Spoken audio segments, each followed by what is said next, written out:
Hello friends, welcome to laddu சமையல். இன்றைக்கி நம்ம லட்டு சமையலில் புரட்டாசி முதல் சனிக்கிழமை ஸ்பெஷலாக ஒரு பிரசாத ரெசிபி தான் பார்க்க போகிறோம். ஸ்ரீரங்கம் ஸ்பெஷல் ஜீரா ரெசிபி தான் பார்க்க போகிறோம். கிட்டத்தட்ட கேசரி மாதிரி தான் இருக்கும், ஆனால் சில இன்க்ரீடியன்ஸ் மட்டும் மாறும், அவ்வளோதான். எப்படி செய்கிறதுன்னு பார்க்கலாம் வாங்க. அதுக்கு நான் ஒரு பேன் வச்சுருக்கேன். இதுக்கு நெய் நிறையா தேவைப்படும். அதனால் ஒரு 3 டேபிள் ஸ்பூன் அளவுக்கு நான் நெய் ஊற்றிக்கிறேன். கோயிலில் கொடுக்குற எல்லா பிரசாதம் பார்த்திங்கன்னா நெய் நிறைய இருக்கும், அதான் டேஸ்ட்டும் இருக்கிறதுனால அதே மாதிரி நம்மளும் நெய் சேர்த்து பண்ணுவோம். இப்போ நெய் ஹீட்டாலும் அதில் 1 கப் அளவுக்கு ரவை எடுத்துருக்கேன். ஒரு 200 கிராம் அளவுக்கு இந்த கப்பு மெஷர்மெண்ட்டு. இந்த நெய்லேயே ஒரு 2-3 நிமிஷம் வரைக்கும் லோ ஃப்ளேமில் நம்ம இந்த ரவையை நல்லா வாசம் வர வரைக்கும் வறுத்துக்கலாம். நல்லா வறுக்கும் போது அந்த டேஸ்ட்டு நல்லாயிருக்கும். ஸோ நல்லா 2-3 நிமிஷத்தில் நம்ம வறுத்துக்கலாம்.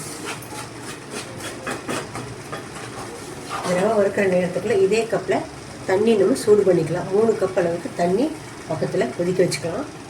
அதுவும் சூடாயிரும். கொதிக்கிற தண்ணி தான் ஊற்றணும், அதனால் ஒரு 3 கப் தண்ணி கொதிக்க வச்சுக்கலாம். இப்போ ரவையை நல்லா வறுத்துக்கலாம். இனிப்புக்காக நம்ம சர்க்கரை சேர்த்து போகிறதில்ல. இது கல்கண்டு, வெள்ளை கல்கண்டு எடுத்துருக்கேன் 1 கப்பு. கேசரிக்கு எப்பயுமே 1:2 தான் ஸ்வீட் சேர்த்துவோம். அதே மாதிரி 1 கப்பு கல்கண்டு, 1 கப்பு வெல்லம், இது ரெண்டையும் சேர்த்து நம்ம அரைச்சி இதில் சேர்த்து போகிறோம். சர்க்கரை சேர்த்து போகிறதில்ல. ரவை நல்லா வறுபடணும். இப்போ ரவை பாருங்கள் நல்லா செவந்து வறுபட்டுருச்சு. நல்லா தண்ணியும் அந்த சைடு கொதிச்சிருச்சு. அடுப்பை லோ ஃப்ளேமில் வச்சுட்டு தண்ணியை நம்ம இதில் சேர்த்துக்கலாம். இப்போ தண்ணி சேர்த்துக்கலாம். இந்தளவுக்கு தண்ணி கொதிச்சிருக்கணும்.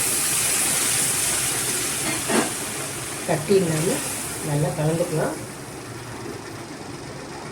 தண்ணி ரவைக்கு போட்டு தகுந்த மாதிரி 2-3 கப்புக்குள்ளே தேவைப்படும். நான் 3 கப் சேர்த்துருக்கேன்.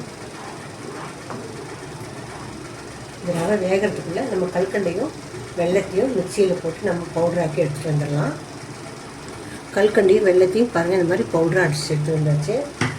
ரவையும் தண்ணியெல்லாம் இழுத்துருச்சு பாருங்கள். ரவை பொறுத்தவரைக்கும் தண்ணி நம்ம கொஞ்சம் எக்ஸ்ட்ரா ஊற்றினாலும் தப்பில்லை. இழுத்துரு எவ்வளோ தண்ணி இருந்தாலும். ரவை வெந்தோடனே நம்ம இந்த கல்கண்டையும் வெள்ளத்தையும் சேர்த்துக்கலாம். ரவை நல்லா வெந்ததுக்கப்புறம் தான் நம்ம இனிப்பு சேர்த்தணும், இல்லைன்னா ரவை வேகாது. பாருங்கள், ரவை நல்லா வெந்துருச்சு. இப்போ நம்ம அரைச்சி வச்சுருக்க பவுடர் இதில் சேர்த்துக்கலாம்.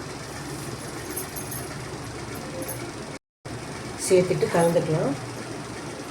கொஞ்சம் லிக்விடாகும், பயப்பட வேணாம். அப்புறமா கெட்டி ஆகிடும். பவுடர் அரைச்சதுனால சீக்கிரமாக கரைஞ்சிடும் வெள்ளமும் கல்கண்டும்.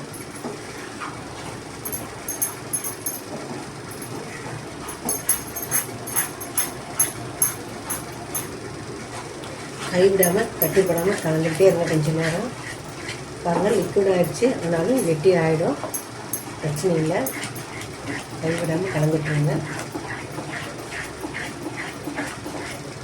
இப்போ இதில் 1 டீஸ்பூன் அளவுக்கு ஏலக்காய் பவுடர் சேர்த்துக்கலாம்.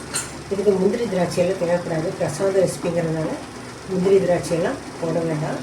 நீங்கள் சும்மா செய்கிற மாதிரி இருந்துச்சுன்னா இதில் நீங்கள் முந்திரி திராட்சை ஆட் பண்ணிக்கலாம், ஒன்றும் தப்பில்லை.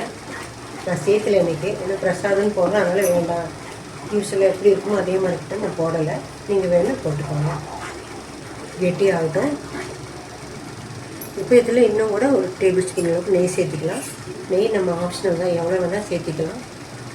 2 டேபிள் ஸ்பூன் சேர்த்துருக்கேன். மொத்தமாக நான் 4 டேபிள் ஸ்பூன் அளவுக்கு நெய் சேர்த்துருக்கேன். இந்த கோவில் பிரசாதங்கள்லாம் பொதுவாக நெய் அதிகமாக இருக்கும், அதனால் நானும் சேர்த்துருக்கேன். இப்போ இதில் கொஞ்சமாக பச்சை கற்பூரம் பிடிச்சி சேர்த்திக்கலாம். நல்லா வாசனையோட இந்த ஜீரா சூப்பராக இருக்கும். பாருங்கள், பேனில் ஒட்டாமல் நல்லா சிவந்து வருது. நெய் அவ்வளோ ஊற்றின வருது, நமக்கு ஒட்டவும் இல்லை, நல்லா சுற்றி வருது. ரொம்ப சாஃப்டாக இருக்கும், சாப்பிட்றதே தெரியாது. வாயில் போட்டோன்னு அப்படியே கரைஞ்சி போயிடும். அவ்வளோதான். பாருங்கள், பேனில் ஒட்டாமல் சூப்பராக ரெடி ஆகிடுச்சு. கொஞ்சம் கூட ஒட்டலை பாருங்கள். அடுப்பு ஆஃப் பண்ணி ஒரு 2 நிமிஷத்துக்குள்ளேயே ஒரு 1 நிமிஷத்துக்குள்ளேயே அது நல்லா ஆறி கெட்டி ஆகிடும். அவ்வளோதான், நம்ம சூப்பரான புரட்டாசி முதல் சனிக்கிழமை ஸ்பெஷல் பெருமாள் கோயில் பிரசாதம் ஜீரா ரெசிபி அட்டகாசமாக ரெடி ஆகிடுச்சு. நீங்களே இதே மாதிரி ட்ரை பண்ணி பாருங்கள். பிடிச்சிருந்தால் லைக் பண்ணுங்கள், ஷேர் பண்ணுங்கள், கமெண்ட் பண்ணுங்கள். என்னோடய சேனலை சப்ஸ்கிரைப் பண்ணுங்கள். மறக்காமல் பெல் ஐக்கானை கிளிக் பண்ணுங்கள். தேங்க்ஸ் ஃபார் வாட்சிங்.